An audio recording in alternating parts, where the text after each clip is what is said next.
Boa noite, irmãos, e também aqueles que estão vendo a transmissão pelo YouTube. Vamos iniciar o culto de oração e doutrina nessa noite. Convido os irmãos a ficarmos de pé e abrir a palavra do Senhor em Mateus capítulo 6. Iremos ler de forma alternada. Aliás, eu vou ler e os irmãos acompanhem em suas respectivas Bíblias. Iremos ler do versículo 9 ao versículo 15. Mateus capítulo 6, versículo 9 ao 15, e eu farei a leitura. Portanto, vós orareis assim: Pai nosso, que estais nos céus, santificado seja o teu nome. Venha o teu reino. Faça-se a tua vontade, assim na terra como no céu. O pão nosso de cada dia dá-nos hoje, e perdoa-nos as nossas dívidas, assim como nós temos perdoado aos nossos devedores. E não nos deixes cair em tentação, mas livra-nos do mal, pois teu é o reino, o poder e a glória para sempre. Amém. Porque se perdoardes aos homens as suas ofensas, também vosso Pai Celeste vos perdoará. Se, porém, não perdoardes aos homens as suas ofensas, tampouco vosso Pai vos perdoará as vossas ofensas. Amém. Façamos uma oração de vocação. Senhor, nosso Deus e Pai, nós somos pecadores carentes o tempo todo do Senhor, e nós estamos aqui porque o Senhor nos amou primeiro de forma incondicional, e estamos aqui, Senhor Deus, para apresentar o nosso culto ao Senhor. Ó Deus, logicamente, não apresentamos a Ti um culto perfeito, porque somos imperfeitos e incapazes de Te dar perfeição. Mas rogamos a Ti, Senhor, que pela Tua misericórdia, o Senhor atinja o nosso coração para dedicar o máximo nosso ao Senhor, e que aqui, Senhor, em cada ato deste culto, possamos estar atentos para que o Teu nome aqui seja exaltado. Ó Deus, seja conosco. E assim nós oramos. No nome do Senhor Jesus. Amém. Podem sentar, irmãos. Vamos entoar o hino 136, Rocha Eterna. Hino 136, Rocha Eterna.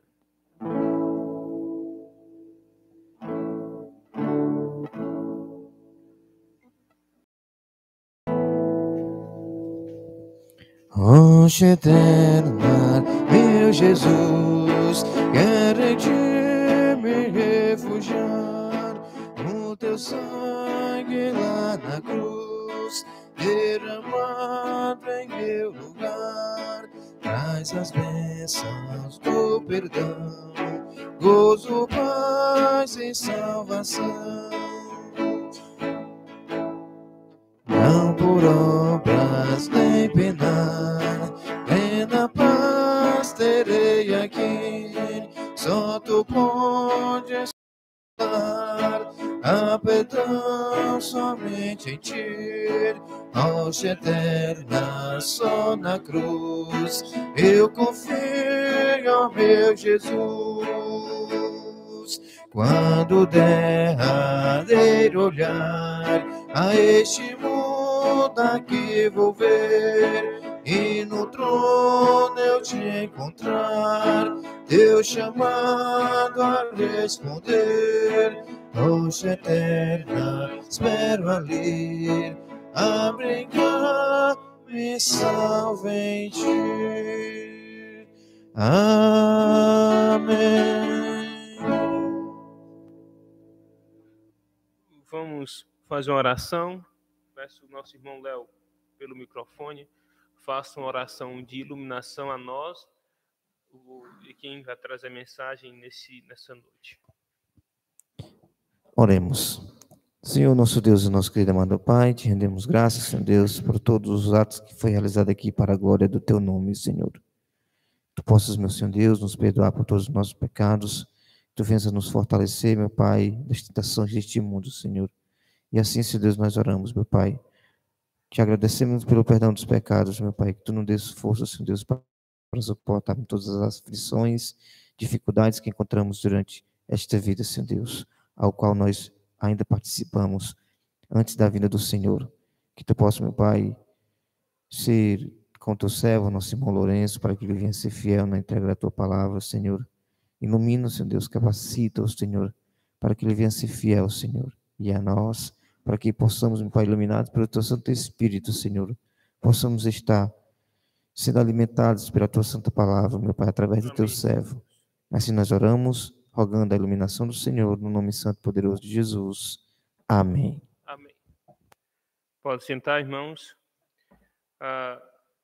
Nesse momento, a gente vai ter um culto um pouco reduzido hoje, até porque começou muito tarde e também por outras questões pessoais que serão ditas depois.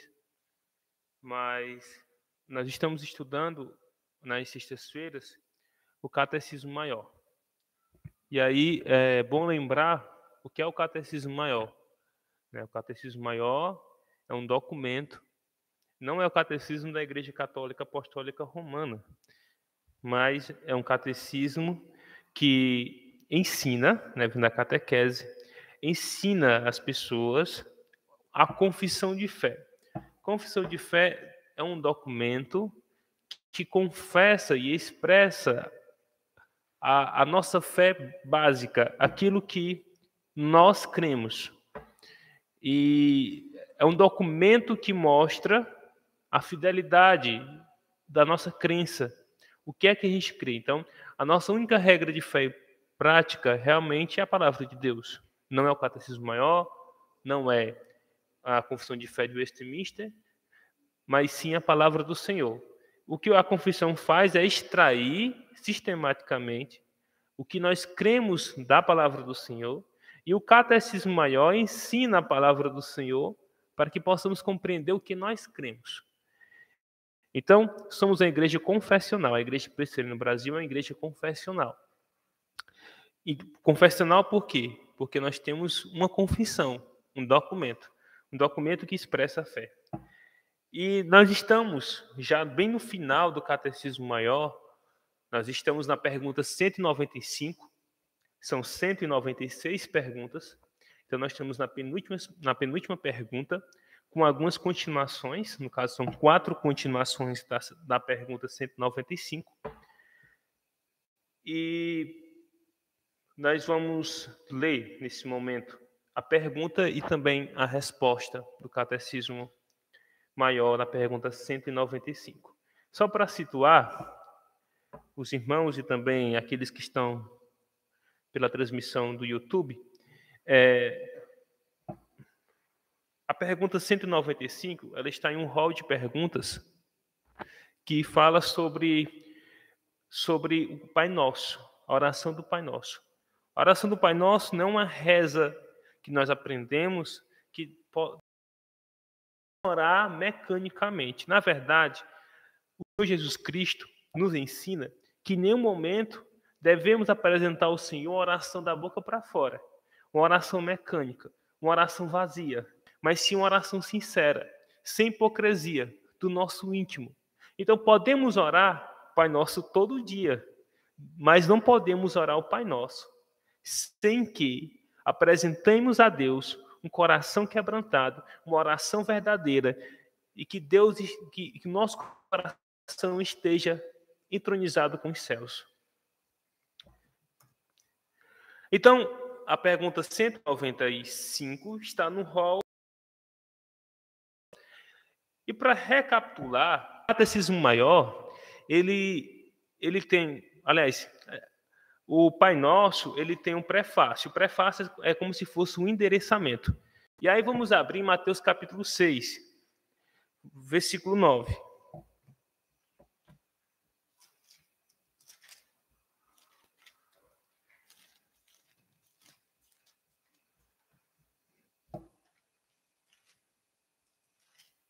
Mateus capítulo 6, versículo 9.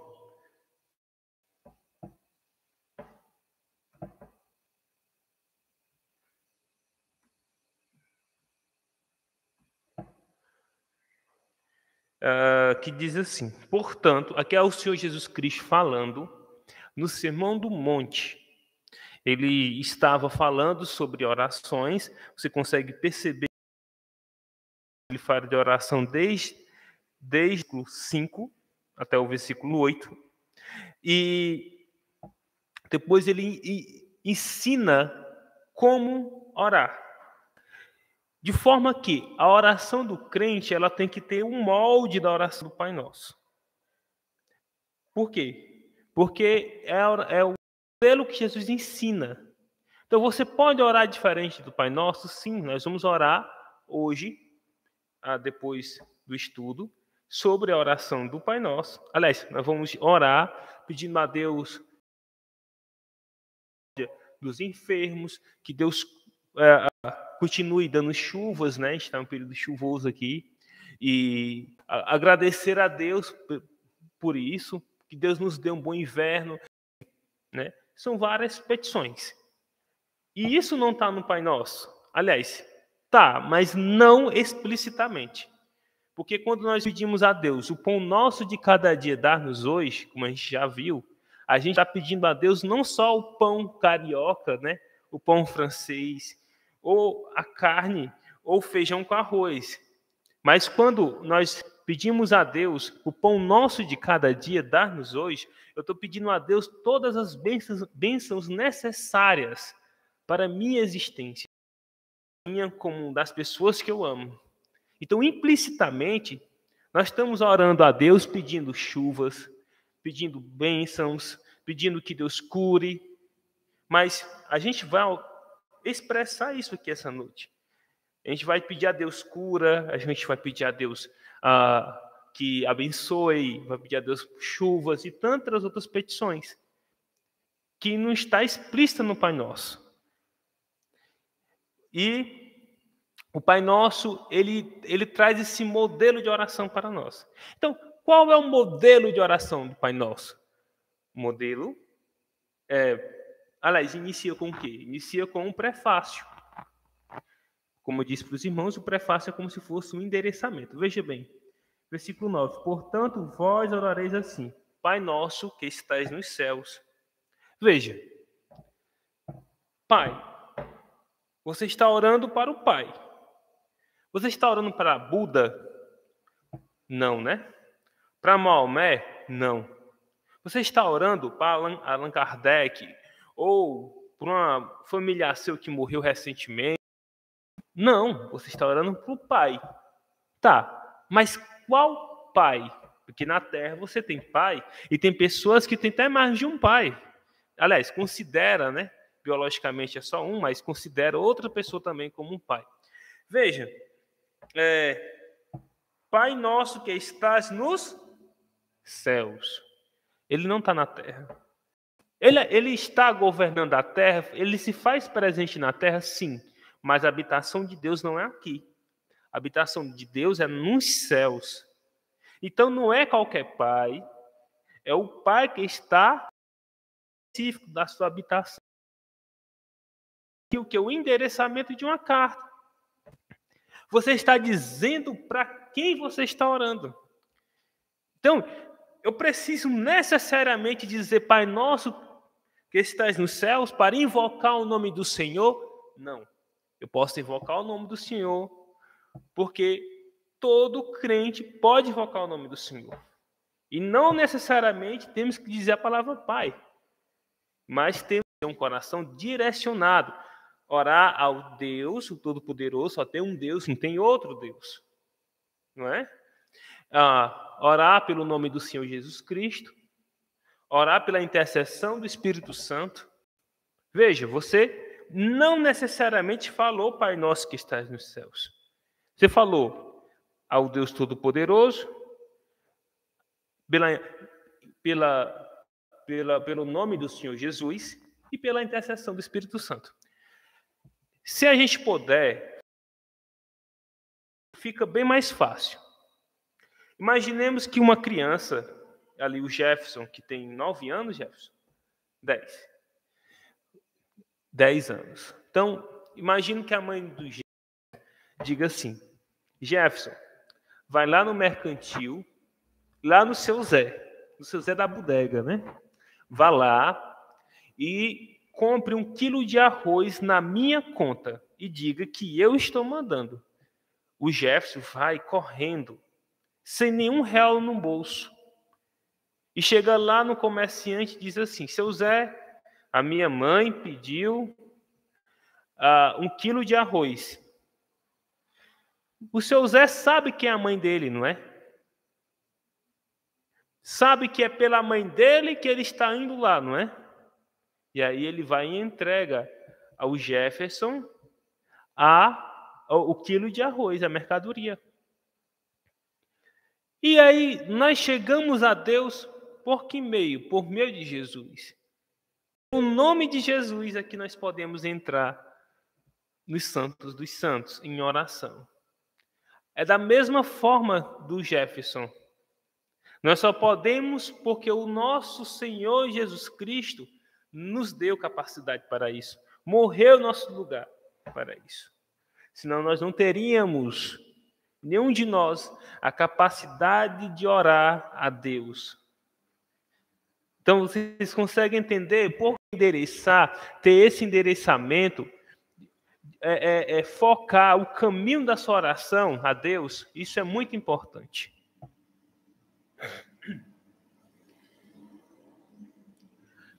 E depois, irmãos, vem os pedidos. Vem os pedidos. Você ora a Deus e depois pede a Deus, né? E aí são 6 pedidos.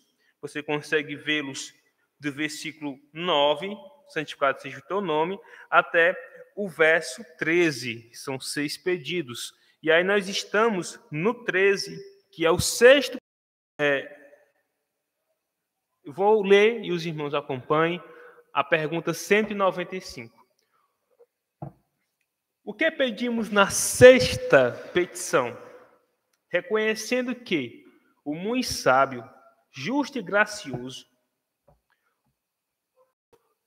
com vistas a diversos fins, santos e justos, pode dispor as coisas de tal maneira que somos assaltados, frustrados e temporariamente escravizados pelas tentações. Pedimos na 6ª petição que é: não nos deixem cair em tentação. Então, irmãos, a gente já iniciou, né, na semana passada essa pergunta, e a gente vai concluir essa pergunta. Dos versículos que a gente já trabalhou na semana passada, a gente não vai trabalhar hoje, mas vamos ler.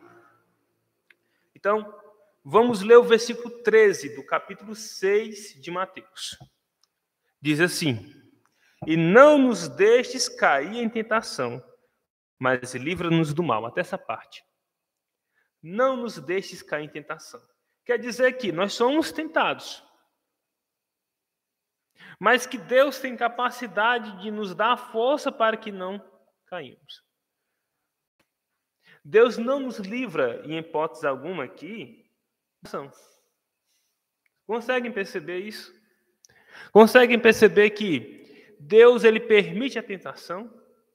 E nós vamos ver isso aqui também. Vamos ver sobre Deus, segundo a sua sabedoria e santos propósitos, algumas vezes permite que os seus filhos sejam tentados pelo mal e que até mesmo cedam à tentação por um tempo. Eu vou fazer uma pergunta, e no final dos versículos eu vou perguntar de novo, né? Agora não precisa responder. Deus permite que você peque? E se a sua resposta fosse: qual o propósito? E se a resposta for não, por qual propósito Deus não permite? Então, Deus permite que você peque? Aliás, permitir não é só isso. Deus designou, Deus decretou que você peque? Essa é a pergunta. Porque permitir fica um pouco mais superficial. Vamos lá. Vamos abrir em 2 Coríntios, 2 Crônicas, capítulo 32, versículo 31.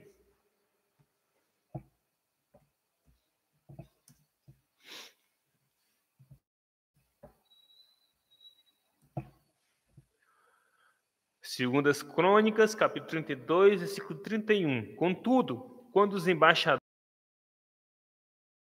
que se deram naquela terra Deus desamparou para prová-los e fazer conhecer tudo que lhe estava no coração. A gente viu na semana passada que Deus colocou o povo de Israel em tribulação, e aqui especialmente em Ezequias. Deus colocou Ezequias à tribulação. A gente viu isso já na semana passada. Vamos abrir também em Deuteronômio, capítulo 4, versículo 34. Deuteronômio, capítulo 4, versículo 34.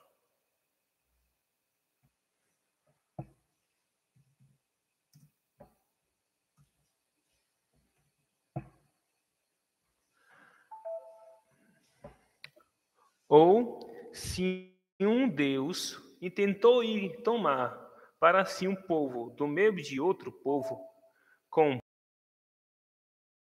peleja e com mão poderosa, com braços estendidos e com grandes espantos, segundo tudo quanto o Senhor, vosso Deus, fez no Egito aos vossos olhos. A gente também viu na semana passada esta passagem. Deus mostra os milagres, os prodígios, mostra ao povo de Israel que o povo de Israel viu tudo isso do Senhor, que mesmo assim era um povo relutante, era um povo de coração duro, de dura cerviz, que por muitas vezes, a gente não sabe nem sequer contar, murmuraram contra Deus. Inclusive, nós somos o reflexo deste povo de Israel, deste povo lá do Egito, que foi para o deserto, e muitas vezes murmuramos contra o Senhor, mesmo tendo mostrado e pelejado em nosso favor. Vamos abrir no capítulo 7, versículo 19.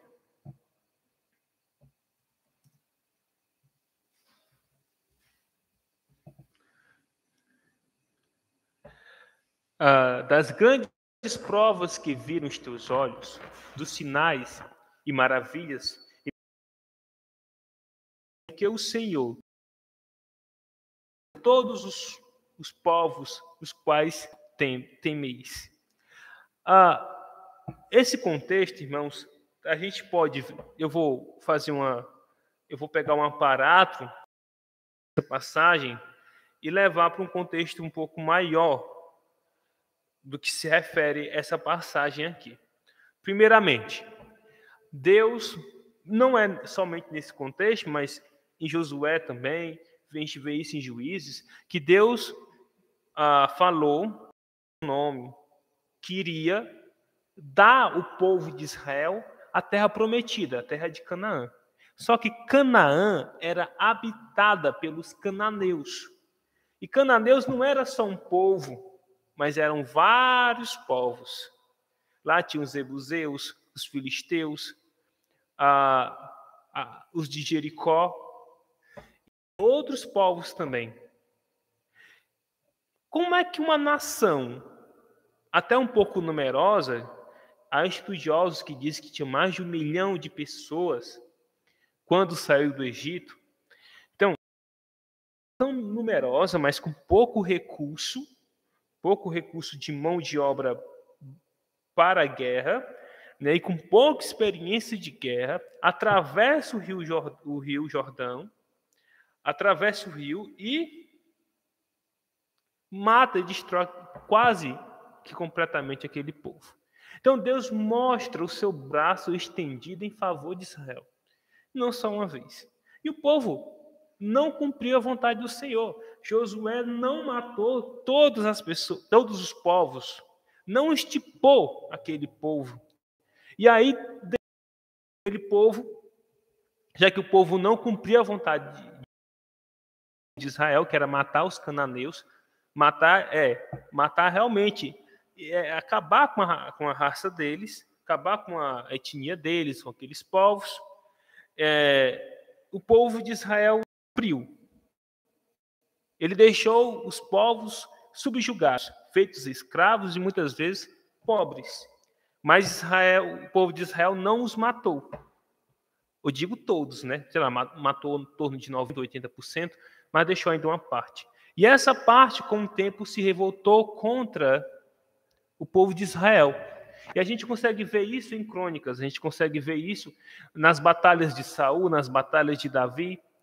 A gente consegue perceber que essas batalhas eram contra os povos cananeus, por exemplo, os filisteus, que deviam ser destruídos antes, por Josué, e não foram, o povo não matou, e aí aquele povo se voltou contra Israel.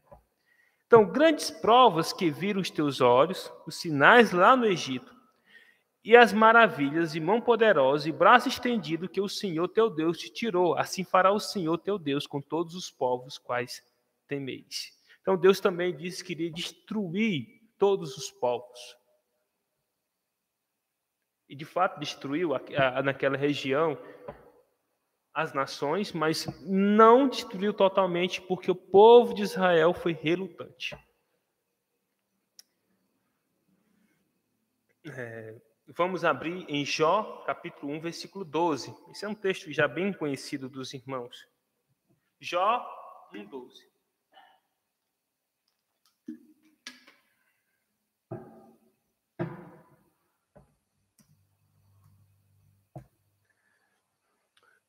Disse o Senhor a Satanás. Jó 1, 12. 12, 1, 2. Não, é Jó capítulo 1, versículo 12. Diz assim: Disse o Senhor a Satanás: Eis que tudo quanto ele tem está em teu poder.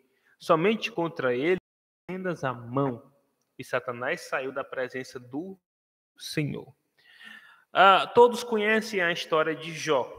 Todos conhecem. Praticamente todos que estão assistindo a live também devem conhecer. Perceba, Jó era um homem que se desviava do mal. E mesmo assim Deus o pôs à prova. Quem de nós temos um testemunho tão bom de Deus? Deus ele iria olhar para você e dizer: você, irmão, é íntegro e reto e se desvia do mal? Se não, se até uma pessoa é reta, Deus põe à prova, imagine você. E Deus pôs Jó à prova.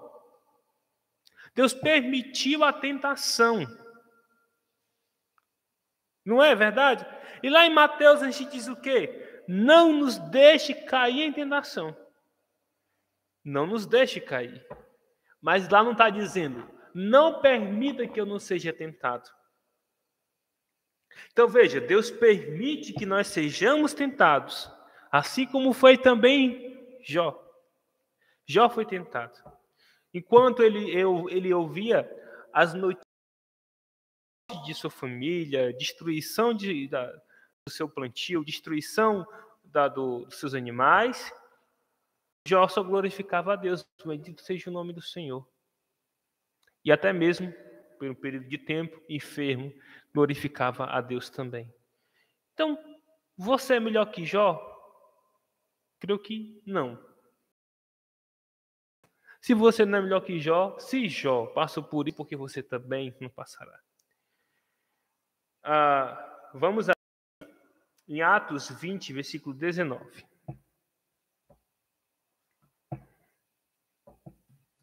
Atos, capítulo 20, versículo 19.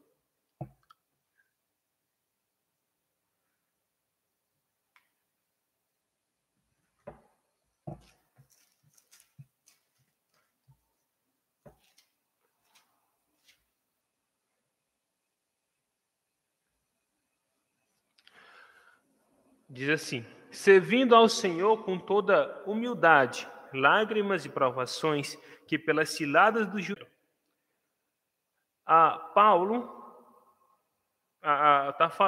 estava em Mileto e mandou para a igreja de Éfeso uma carta, né, chamando os presbíteros de lá.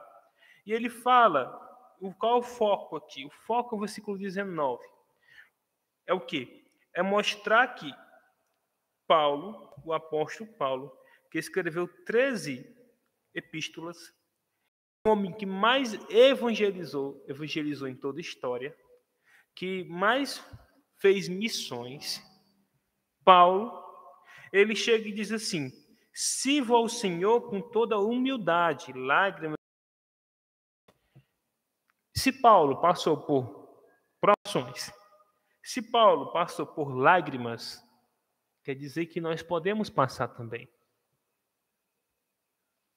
Então, permite a tentação, Deus permite sofrer, Deus permite a tribulação. Deus mostra o seu braço forte em todas as situações. E se você estiver nessa noite passando por uma situação vexatória, uma situação dolorida de vida, saiba de uma coisa: o Senhor está conosco. Ele fala que estará conosco até a consumação do século. Ele fala que o seu braço, que ele é refúgio, fortaleza em meio às tribulações. E se Deus ele é fiel, e ele de fato é fiel a ele mesmo, e não a nós, mas a ele, as suas promessas, ele promete estar do seu lado. Embora você seja tentado, embora você esteja em lágrimas, em provações, um sofrimento financeiro, uma doença, um desafeto na família ou no trabalho, saiba que em todas essas ocasiões, Deus está conosco. Ele é imutável, ele nunca mudou. Ele nunca falhou em suas promessas. E muitas vezes, quando nós estamos assim, com o coração duro, a gente não consegue ver a mão de Deus agindo. E passamos a estar desesperados. Mas não esteja desesperado. Saiba que Deus está no controle. Vamos abrir em Tiago 1, 2 a 3. Tiago, capítulo 1, versículo 2 a 3.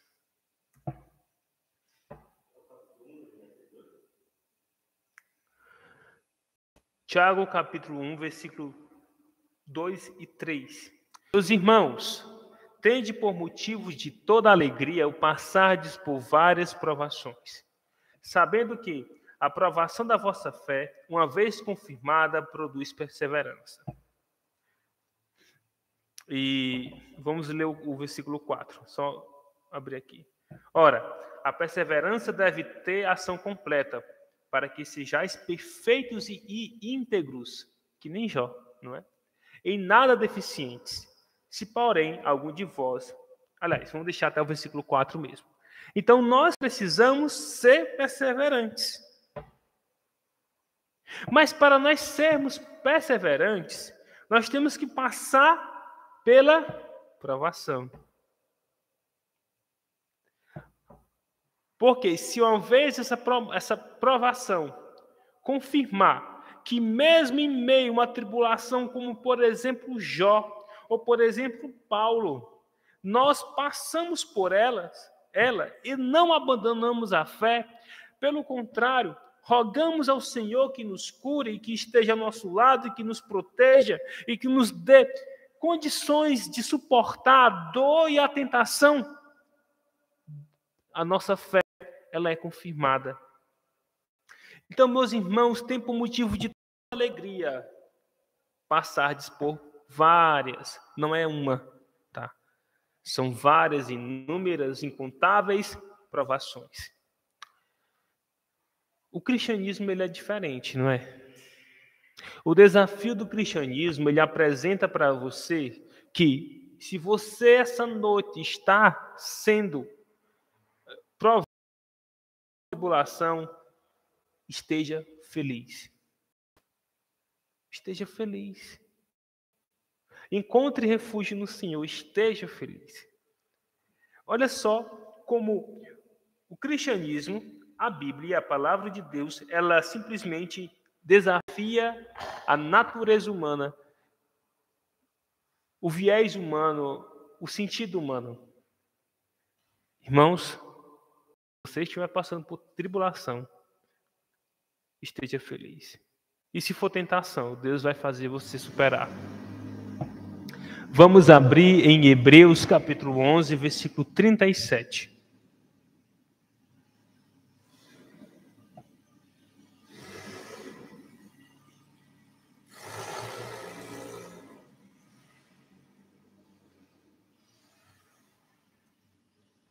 Hebreus 11, 37.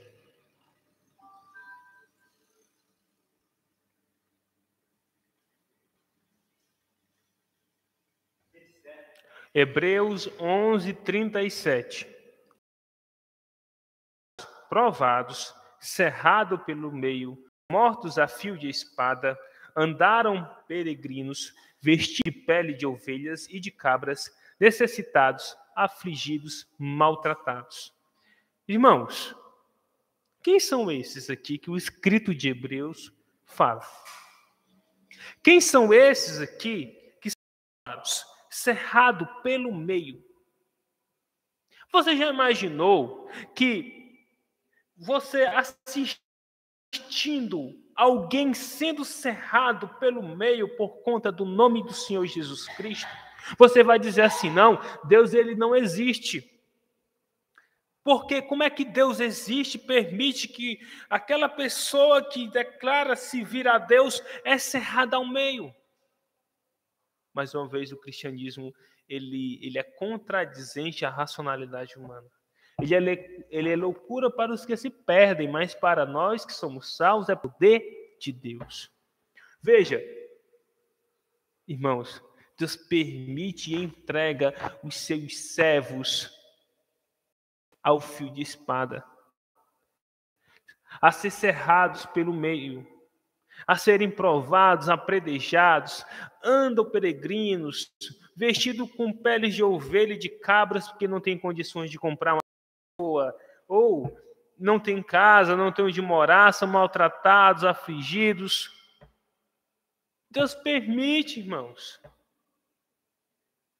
Então, Deus não é bom? Se Deus é tão bom, como é que ele faz isso com seu servo? Como é que eu vou explicar para uma pessoa que perdeu um ente querido que Deus é bom? Como é? Depende do seu foco.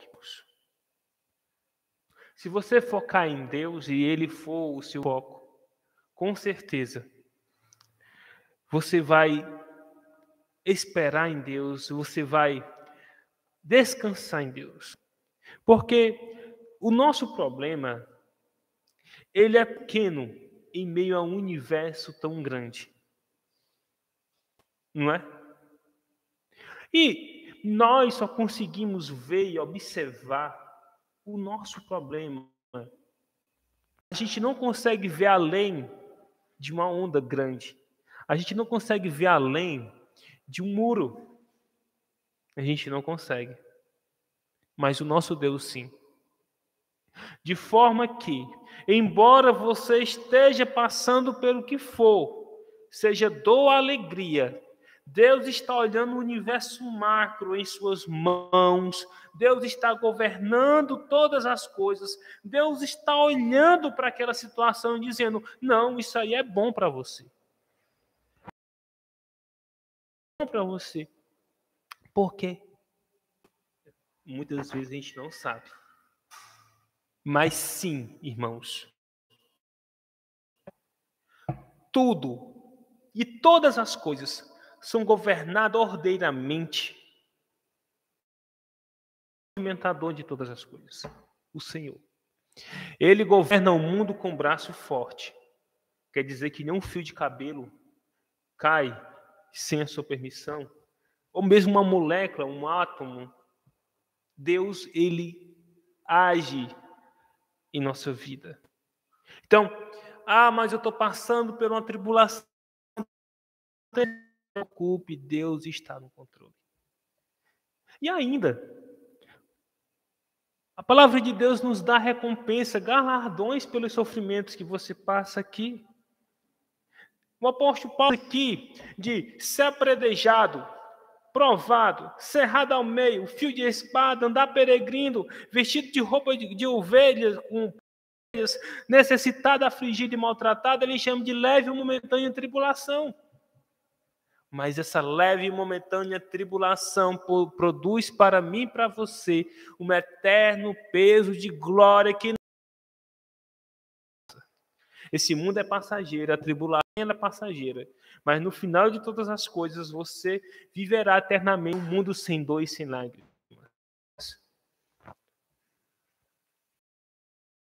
Então, Deus, segundo a sua sabedoria e santos propósitos, alguma vez permite que seus filhos sejam tentados pelo mal e que até mesmo cedam à tentação por algum tempo. Por que por algum tempo? Porque o crente não pode viver na prática do pecado. Deus permite, irmãos, que você peque. Para quê? Não sei, você está olhando para uma situação que muitas vezes não tem a resposta. Mas é para o seu bem. O pecado é para o meu bem, mas é para glorificar a Deus, porque Ele mostra sua misericórdia. Para glorificar a Deus, porque Ele governa todas as coisas e tem lá no final algo bom que você talvez nem saiba. Deus é Deus. Você não vai conseguir mensurá-lo em palavras ou delimitar o seu raio de ação.